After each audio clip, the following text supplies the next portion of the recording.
Welcome to TNPSC twitters. Group 4 2025க்கான notification வந்தாச்சு.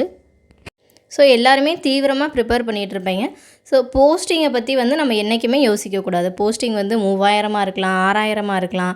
1000 posting விட்டால் கூட அதில் ஒரு போஸ்டிங் நமக்கு அப்படின்னு சொல்லிட்டு நம்ம படித்தா கண்டிப்பாக நம்ம வெற்றி பெறலாம்.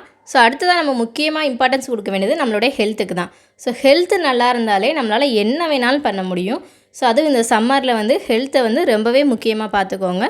ஸோ இந்த குரூப் 4க்கு ப்ரிப்பேர் பண்ணுற எல்லாத்துக்குமே என்னோட ஆல் த பெஸ்ட். ஸோ நம்மளுடைய சேனல் சார்பாக நம்ம டெஸ்ட் சீரீஸ் கண்டக்ட் பண்ண போகிறோம் ஃப்ரீயாகவே.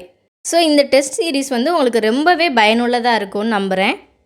So full and full Tamil தான். 6th to 10th வரை கவர் ஆகிற மாதிரி இந்த டெஸ்ட்டு போக போகுது. ஸோ எந்தெந்த தேதியில் என்னென்ன டெஸ்ட்டு நடக்கும் அப்படின்னு சொல்லிட்டு நான் மென்ஷன் பண்ணியிருக்கேன். ஸோ இதை பிடிஎஃபாகவும் நான் கீழே அட்டாச் பண்ணுறேன். ஸோ இந்த டெஸ்ட்டை முழுசாக பயன்படுத்திக்கோங்க. ஸோ நிச்சயமாக தமிழை மட்டும் படித்தா மட்டும் நம்ம பாஸ் பண்ண முடியாது. இதோட கண்டினியூஸாக சைட் பை சைடாக ஜிகேவும் மேக்ஸையும் பார்த்து வச்சுக்கோங்க. ஸோ வருங்கால அரசு அதிகாரிகளுக்கு என்னுடைய வாழ்த்துக்கள். நன்றி.